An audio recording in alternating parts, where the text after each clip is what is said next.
Come on then. Okay, so thought I would do a video that might help some people at this time of year. People suffering with food anxiety, people that have been through treatment for an eating disorder but struggle with being afraid of certain foods, people that restrict before social occasions, or people that are scared of eating a little bit of what they want and going and having a full-blown binge and ruining their progress. Obviously, like I always have to say, if anyone is currently suffering from an eating disorder, diagnosed or not, then it's your doctor that you need to be speaking to, and my videos and content won't be appropriate. So, I've been in this situation personally many times and struggled with things like family meals where all the food is out on the table and everyone kind of feeds themselves, which is quite often how Christmas dinners are laid out. Also around Christmas time, a lot of people have buffets with family, friends, and there's all the food laid out there on the table. Now, if you have ever gone through phases of restricting food, you will know that that sort of setup and that scenario is quite daunting, frightening, especially if you've been obsessed with tracking or counting calories in the past, and that's led to more and more restriction, because naturally in your head you're automatically going to start trying to add up everything that's on that table and working out what's got the least calories in it that you can have a little bit of, so it doesn't look obvious that you're not eating much, but deep down you're still restricting. Now, one of the things I work on with my clients, or I suggest other people to try as well, is realising that if you eat a little bit of what you want, it's not going to have a negative impact. Actually, it will have various positive consequences. And it's absolutely fine to enjoy buffet food, meals out, whatever food it is that you've been scared of for so long. It's absolutely fine to enjoy these foods regularly. And if for whatever reason you ate slightly more calories one day than the next, it's not going to have any negative consequence. So if you eat more food on Christmas Day, it's not going to impact you negatively.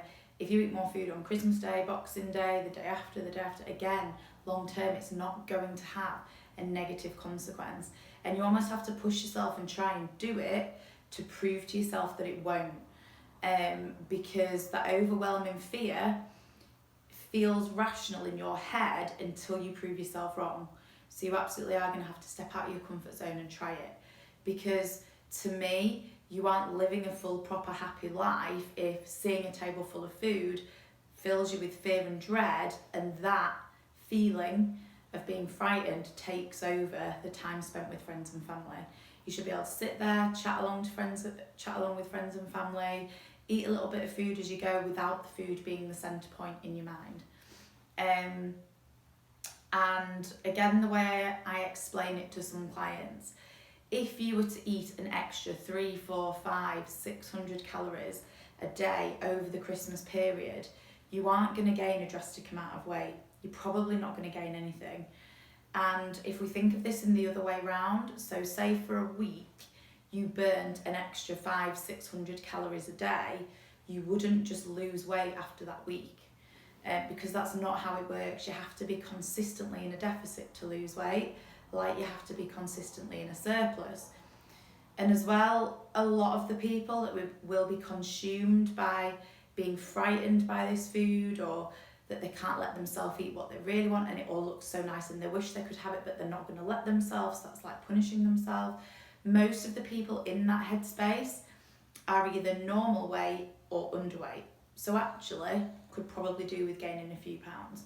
And again, I totally get how to some people that's extremely frightening and daunting, but that's one of the things that you need to start realising And when people are putting health and happiness and, you know, their long-term mental health first, that's one of the things they will realise, that they have to you have to completely let go of being frightened and consumed and overwhelmed by food in that situation to be able to be fully happy, to be able to participate in things with your friends and family properly. Because like I said, while food is a fear and a centre point, and you've been worrying about it before, you've been worrying about it during it, you're scared about it after, you start restricting after, that's when you aren't putting your health and happiness first, because you can't live a healthy, happy life feeling like that. So in that situation, if you are someone that restricts or worries about food or has an overwhelming fear of gaining weight, then just realise that if you were really putting your health and happiness first, you would realise that just a few hundred extra calories is going to make no difference in the grand scheme of things. And to really overcome that overwhelming fear, you have to push yourself out of your comfort zone, and you have to do it consistently. You can't just go to one buffet and eat a bit of what you want one time. You've got to keep doing that over the festive period to prove to yourself that it's not going to have the effect that you think. And actually, if you were to gain a little bit of weight, you probably need to anyway. And then with buffet food or meals all set out on the table like Christmas dinner, another way that people can think about it or feel out of control are people that have maybe suffered from binge eating behaviours in the past, whether they currently suffer, whether they've been diagnosed, gone through treatment and recovered. Because people on that end of the spectrum will associate large amounts of food with binge eating behaviours, but that again is what you've got to break free from. So you've got to get out of that habit of when you see a massive table full of food, thinking binge eating or how much food can I get in, or I've had a bit of what I want so I need to shovel it all down my throat. Because again, long-term health and happiness, that isn't how you should be feeling, that's not what you would want to be aiming for. So people in that situation, in both situations, the first kind of step will be to slow everything down and get it into perspective. It's a table of food. It's not going anywhere. It's not frightening. You don't have to eat every single thing on that table. And with binge eating or bulimia, when people are eating or the thoughts of it or building up in your head, a lot of people get a rush of excitement with that. And that's almost what they are feeding when they are planning a binge or having a binge. And this is one of the reasons why people with binge eating or bulimia, once they start, they can't stop. It's literally something that they can't control. And again, that's why they associate eating a bit of what you want with that fuck it mode of I've eaten a bit now, so I might as well eat the whole table full of food until I'm uncomfortably full. And it's breaking that cycle and that pattern and that habit. So people in that situation will really need to test themselves by getting a little bit of the things on the table that they want, or a plate full of the Christmas dinner, and eating that plate, but not going back unless they genuinely want more. Now, there's loads of tips and tricks you can try with this, and what I would suggest to do is eat your plate of food, sit there, talk to friends and family, have a drink. Don't be staring at the food, don't be focusing on the food. Try and break that habit of as soon as you've finished going back for more. And then 10-15 minutes after, if you genuinely still feel hungry or genuinely want more, then absolutely go back. But slow things down while you're eating, so make sure you're tasting the food that's on your plate. So eat mindfully. Notice all the flavours and the textures and chew things properly rather than just swallowing things whole because it's there and on your plate. If you put something on your plate and you actually don't like it, don't finish it. That's absolutely fine as well.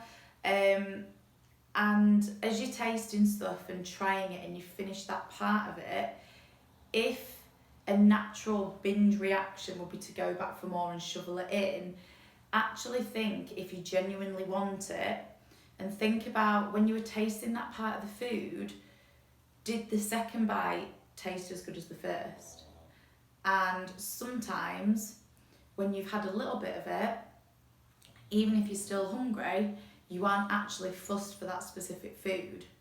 And that again will help you break that pattern of I've eaten a little bit, I might as well shovel it all in, because as you're shoveling food in your mouth, as you're binge eating, as you're overeating, you aren't really tasting or enjoying the food at all while you're doing it. Again, people need to realise that in a buffet situation or after Christmas dinner, you are likely to feel extremely full and bloated. Your stomach might hurt a little bit, and that's completely normal. A lot of people that have suffered from eating disorders or disordered eating in the past have a fear of feeling too full. I definitely struggled with that. I actually struggled with ever feeling hungry or ever feeling full, which is just an exhausting feeling in itself, going between the two. So to realise that after a big meal you are going to feel slightly full, and that's fine, but not to overthink it, not to obsess about it, because that can be a trigger for some people. Realising it's normal, you haven't done anything wrong, you fully deserve the food that you've eaten, because again that's an issue for some people, will really help you calm down, not overthink things, and be able to enjoy the food in front of you, because ultimately that is what you should be able to do. You should be able to sit down with friends or family, eat a little bit of what you want, not go overboard, not restrict before, not restrict after, not have to take part in any compensatory behaviours. And another thought process that will help a lot of people is to realise that food will always be there. All the sorts of food laid out you can get at any time. Even pigs in blankets, you can make your own if you can't find any in the shops. And as you allow yourself to eat these sorts of foods more regularly, you won't be that overwhelmed at Christmas, you won't be consumed with the fear of never having all that food in front of you again until next Christmas, and that's why you've got to get it all in now.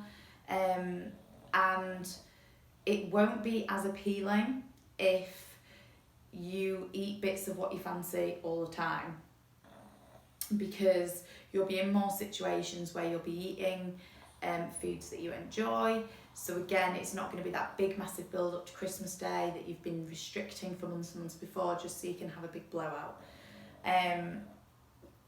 There's loads of other issues and things that people will struggle with this time of year, especially in buffet food or Christmas dinner situations, but it's, as always, it's really hard to get into specific issues and reasons and thoughts and feelings, and it will be different for everyone. So some people will relate to a few different things I've just said, other people won't relate to any of it and they'll have separate issues, and that's fine. As always, being pretty general is what will help most people, but realise how you're feeling is normal. Try and explain how you're feeling to friends and family before the meal situation. That's really important.